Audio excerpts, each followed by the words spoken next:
There are moments when a sentence sounds too bold to be polite, too near to hope to be safe. We are trained, after all, to treat hope as a fragile ornament, admire it from a distance, do not touch, certainly do not trust. Yet here you are, drawn by a promise that dares to speak plainly.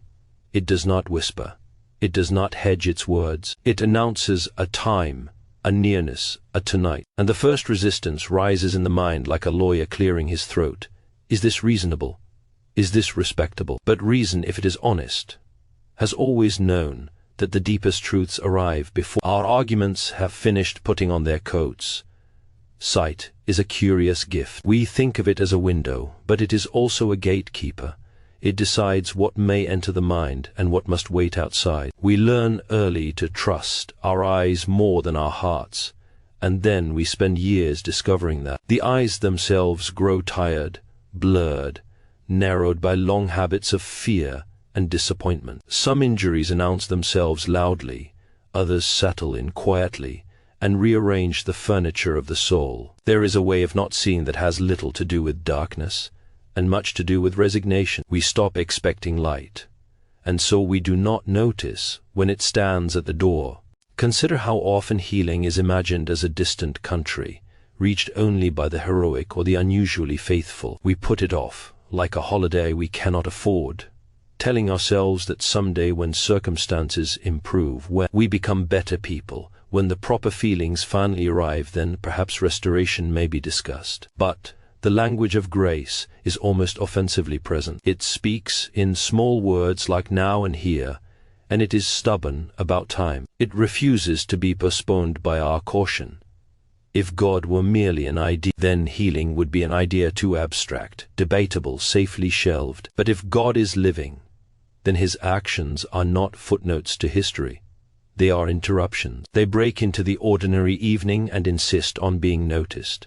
This is unsettling. We prefer a deity who files his intentions in advance, who respects our schedules and our skepticism. A living God, however, seems fond of choosing inconvenient hours, of addressing people precisely when they have decided to expect nothing.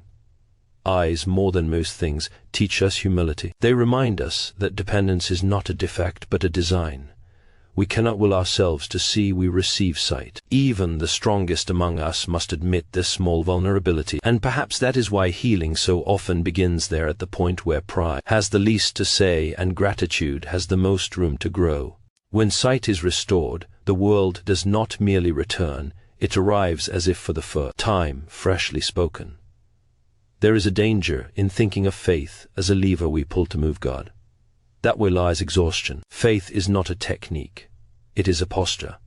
It is the simple turning of the face toward the light, not because one is certain of what will happen, but because turning away has grown unbearable. Faith does not create the sun. It only admits that the sun exists and may be trusted to do what sunlight has always done. Tonight is not significant because of the clock, but because of the invitation. 30 minutes is not a formula, it is a mercy. It is a span short enough to keep despair from rehearsing its speeches, long enough for the heart to quiet its defenses. In such a space, the noise of doubt loses its authority, not because it has been defeated in debate, but because something truer has entered the room. You may find yourself arguing that this is too much to hope for, that disappointment has taught you to be careful. But caution, though useful for crossing streets, is a poor guide for encountering God. The risk here is not that you will believe too greatly, but that you will believe too little, trimming expectation down to a size that fits comfortably within past experience. The trouble with that strategy is that it assumes the future must behave like the past, and grace has never agreed to such terms. If healing comes, it will not flatter you. It will not announce your worthiness or congratulate your effort. It will simply restore what was meant to be there, as quietly and decisively as dawn fills a room. And if you find yourself able to see more clearly, whether with the eyes or with the deeper sight that recognizes meaning where once there was only blur, do not be surprised if gratitude arrives before explanation. Truth often does. So remain here, not as a consumer of promises, but as a listener. Let the mind rest from its guarding. Let the heart loosen its grip on disappointment. There is a difference between waiting and bracing, and tonight invites the former. The door is not forced open. It is open to those who discover they are already standing before it, hand on the handle, light pressing from. The other side there is a quiet moment that arrives before any true change, a moment so ordinary it is often mistaken for nothing at all. It is the pause between believing that things must always remain as they are and daring, however faintly, to imagine that they might not. In that pause, the soul does not argue, it listens. And listening, though it appears passive, is one of the most active acts a human being can perform, for it requires the courage to set aside the armor we have carefully polished from past disappointments, and to admit that our certainty has not, in fact, kept us safe. We live as though time itself were an enemy, rationing hope as if it were a scarce resource. Not now, we tell ourselves. Perhaps later. We speak this language so fluently that we hardly notice how strange it is to postpone the very thing we need in order to survive. Healing, like forgiveness, is treated as an advanced subject, something to be attempted only after one has mastered endurance. Yet, endurance was never meant to replace restoration. It was meant to carry us until restoration arrived. The eyes reveal this contradiction better than most things. They are instruments of trust. Each time we open them, we assume the world will still be there, that light will behave as it always has, that the ordinary laws will not suddenly betray us. When sight falters, something deeper than vision is shaken. The fear is not merely of blur or darkness, but of being cut off, of no longer being addressed by the world as something meant to be seen and known. And so we adapt. We squint, we lean closer, we pretend the dimness is normal. Adaptation is useful, but it is a dangerous substitute for healing because it slowly convinces us that lack is the natural state of things. It is here that many people make a quiet bargain with disappointment. They say, without quite saying it, I will expect little, and in return I will not be hurt too deeply. This bargain feels wise. It sounds like maturity, but it comes at a cost that is rarely counted. The shrinking of desire. Desire, after all, is what alerts us to the possibility that we were made for more than mere survival. To lose it is not safety. It is amputation. Faith, in its truest form, does not shout down this bargain. It exposes it. It asks a disarming question. What if your careful low expectations are not humility at all, but fear wearing respectable clothing?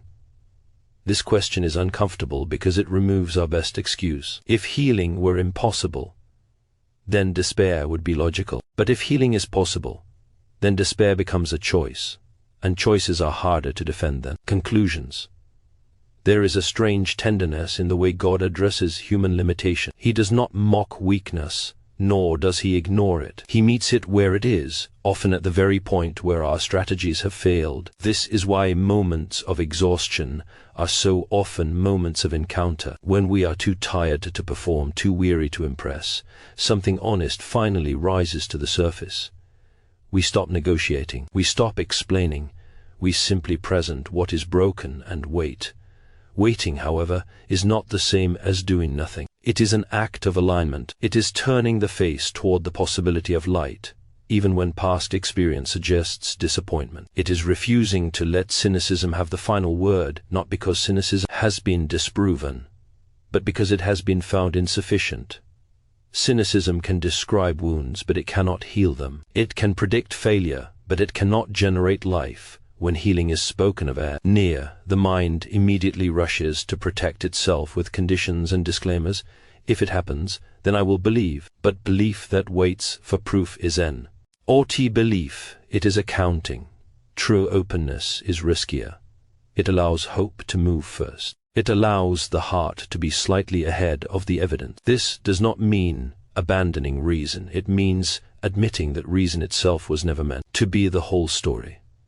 There is no spectacle required for restoration to be real. Often it arrives quietly, like clarity returning to a long confused thought, or ease replacing strain so gradually that one notices it only in retrospect. The miracle is not always in the drama, but in the return of what should have been simple all along. And when sight begins to clear, whether in the eyes or in the deeper place where meaning resides, the world does not suddenly change its shape. What changes is our ability to receive it, to recognize that it has been speaking all this time, waiting for us to listen, waiting for us to stop bracing against disappointment long enough to allow what was promised from the beginning to move freely again, as though the light itself had been patient, standing just beyond our caution, ready the moment we no longer insist on keeping it at a safe distance.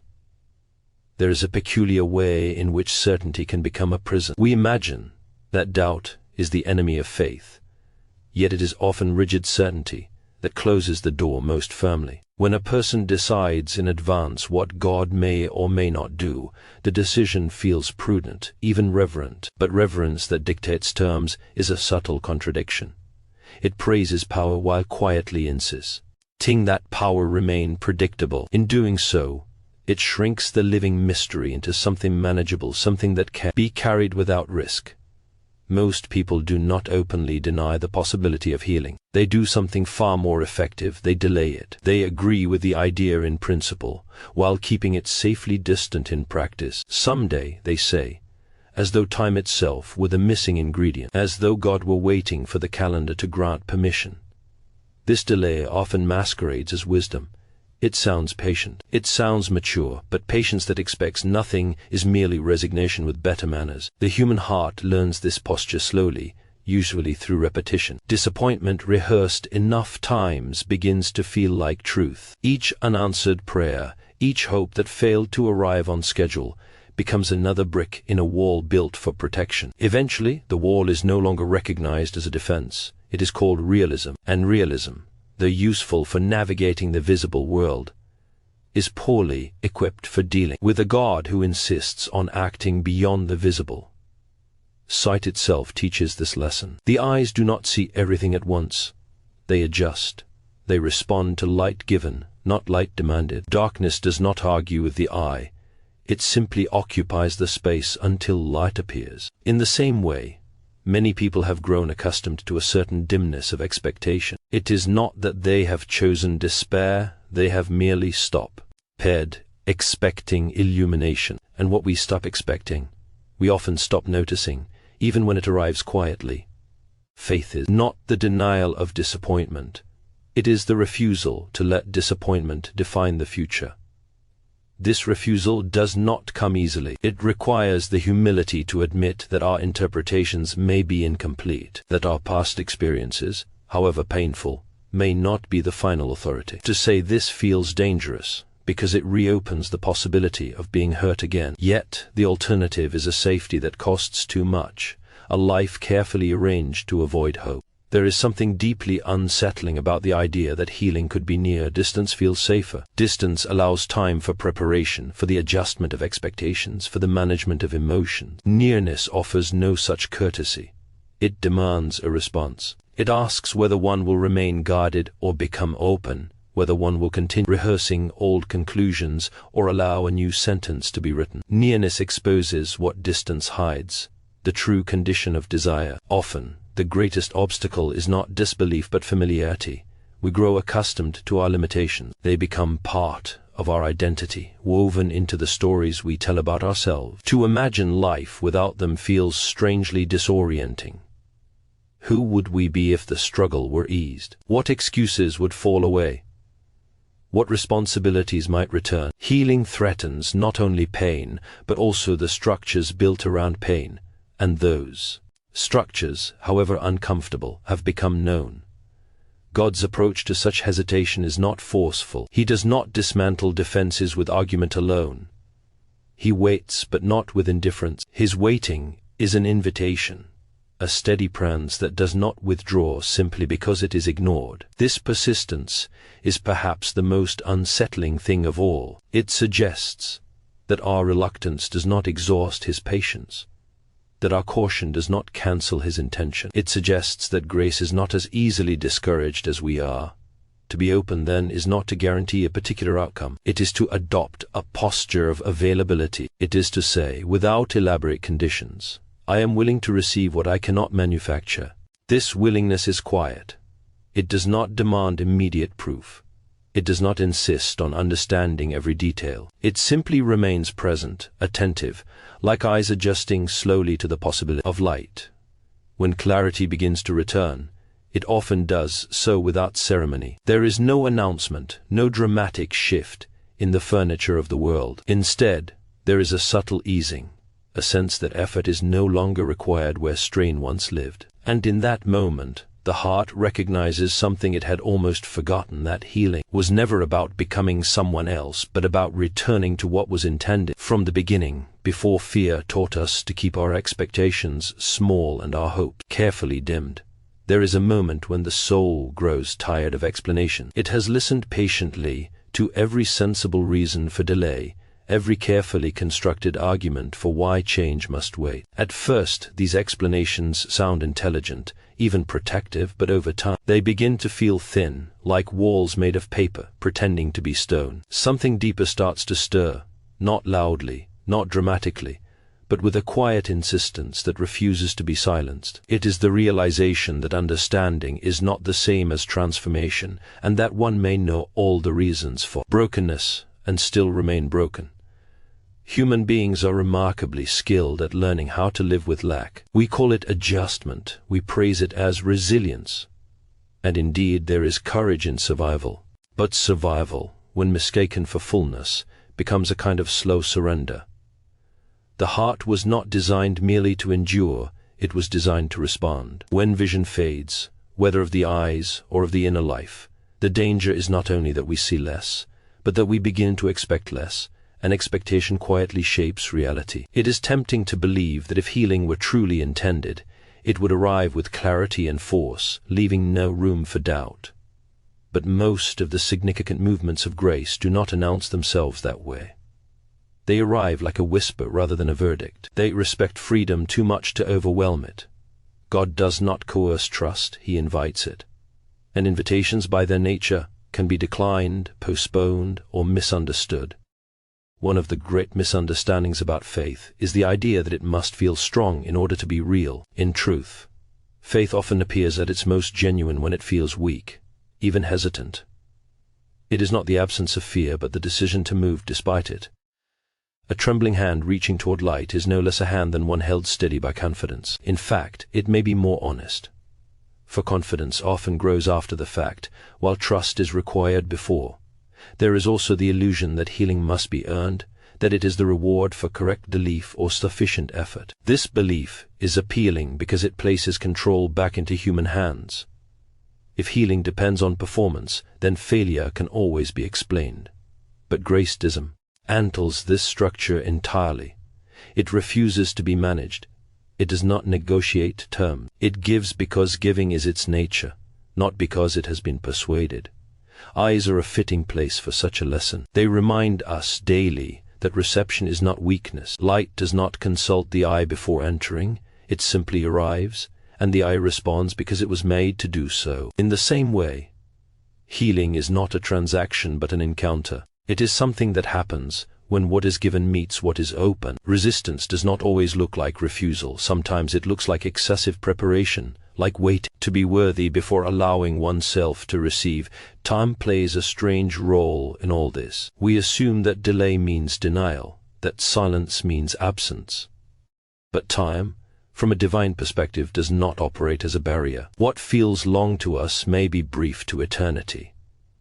What feels immediate to us may still be preparation. The problem arises when time is used as an excuse to close, rather than an opportunity to open. When waiting becomes a way of avoiding expectation, it ceases to be waiting at all. There is a quiet courage required to believe that something new can occur without first resolving every old fear. This courage does not shout, it does not make speeches, it simply stays present. It resists the urge to flee into distraction or despair.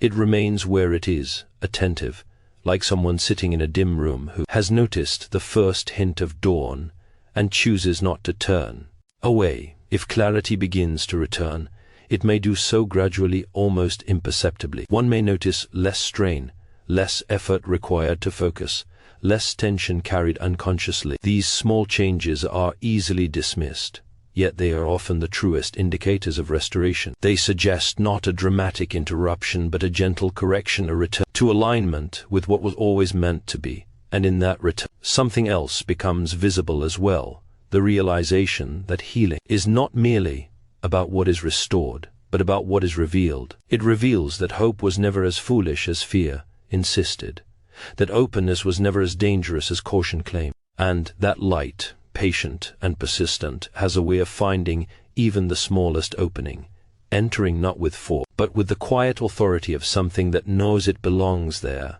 There is a quiet reckoning that comes when a person realizes that what has been missing is not effort, nor sincerity, nor even time, but permission. Not permission granted by others, but permission given within, the allowance to believe that restoration may arrive without apology, without delay, without first proving its necessity. This realization unsettles us because it strips away the familiar narratives that have explained our waiting. It suggests that the door was not locked from the outside after all, but gently closed from within, held there by habit and fear. We often imagine God standing at a distance, arms folded, evaluating readiness. Yet the more unsettling truth may be that he stands much closer than we prefer, waiting not for improvement but for consent. Consent is a fragile thing. It cannot be forced, and it cannot be reasoned into existence. It emerges when resistance grows tired of defending itself and quietly steps aside. This is why moments of stillness are so dangerous to old patterns. They remove the noise that once justified them. There is a form of blindness that comes from overexposure to disappointment. When hope has been extended and withdrawn enough times, the heart learns to dim its vision preemptively. This dimming feels prudent. It reduces surprise. It manages pain, but it also dulls perception, making it difficult to recognize goodness even when it draws near. The tragedy is not that light has ceased to exist, but that the eyes have learned not to expect it. Yet expectation is not arrogance. To expect healing is not to demand it. It is simply to acknowledge that need is not an offense, and that grace is not rationed according to our caution. The soul was never meant to negotiate its worthiness before receiving life. Life precedes explanation. Light precedes understanding. We see because there is something to see, not because we've earned the right to look. There is also the fear of aftermath. What happens after healing? What responsibilities return? What identities fall away? Pain, strange as it sounds, can become a companion. It shapes routines, excuses limitations, explains absences. To imagine its removal is to imagine standing unguarded in a wider world. This is not merely hopeful, it is frightening. Freedom always carries risk because it offers no one else to blame. God's way of addressing this fear is neither pressure nor persuasion. It is presence. Presence that does not hurry. Presence that does not withdraw. This constancy gently exposes the truth that fear relies on urgency to survive. When urgency fades, fear loses its voice. What remains is a quieter question, not what if this fails, but what if this is real. Healing, when it comes, does not always announce itself as an event.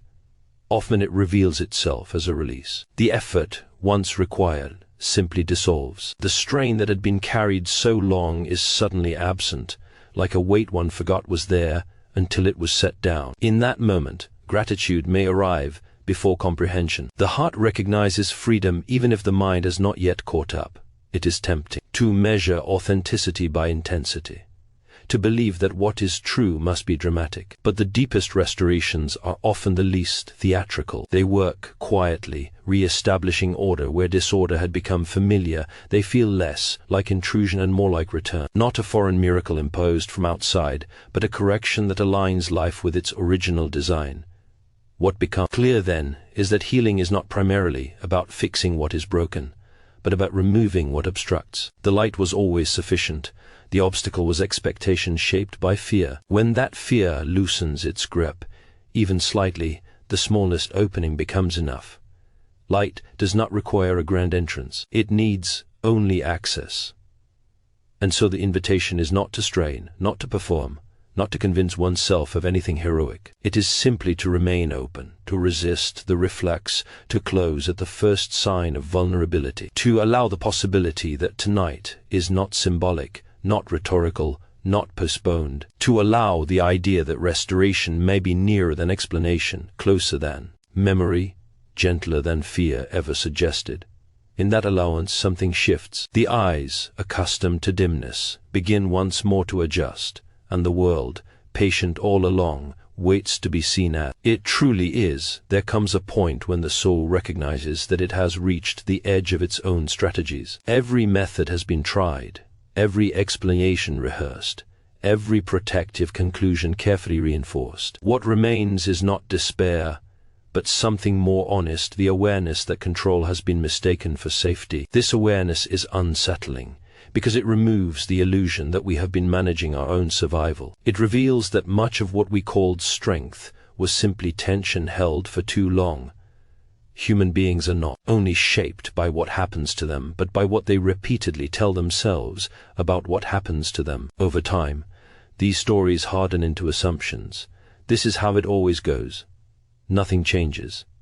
I must accept this. Such sentences sound like wisdom, but they often function as cages. They shrink the future to fit the past, as though tomorrow were legally bound to repeat yesterday. And yet, the most obvious lesson of life is that repetition is not destiny. New things occur without permission from old wounds. There is a strange relief in admitting that one cannot heal oneself. Relief because the burden of producing change is finally set down. The human instinct is to keep striving, to believe that one more effort, one more adjustment, one more attempt at improvement will finally succeed. But healing does not respond to effort in the same way that achievement does.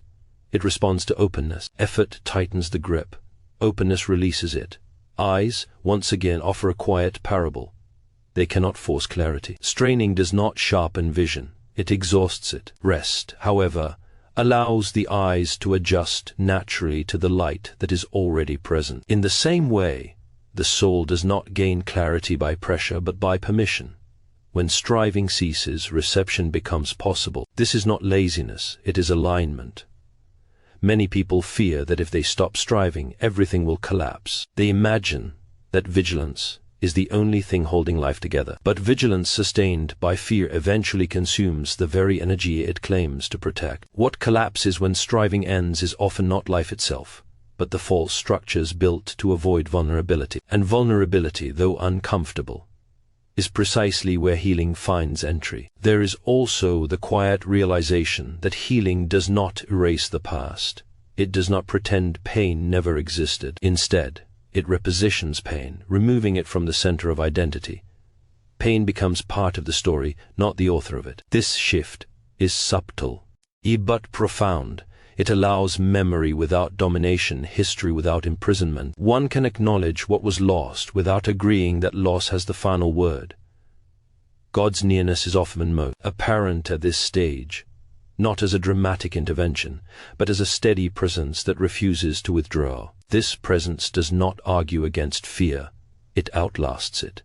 Fear relies on constant reinforcement. When reinforcement ends, fear weakens.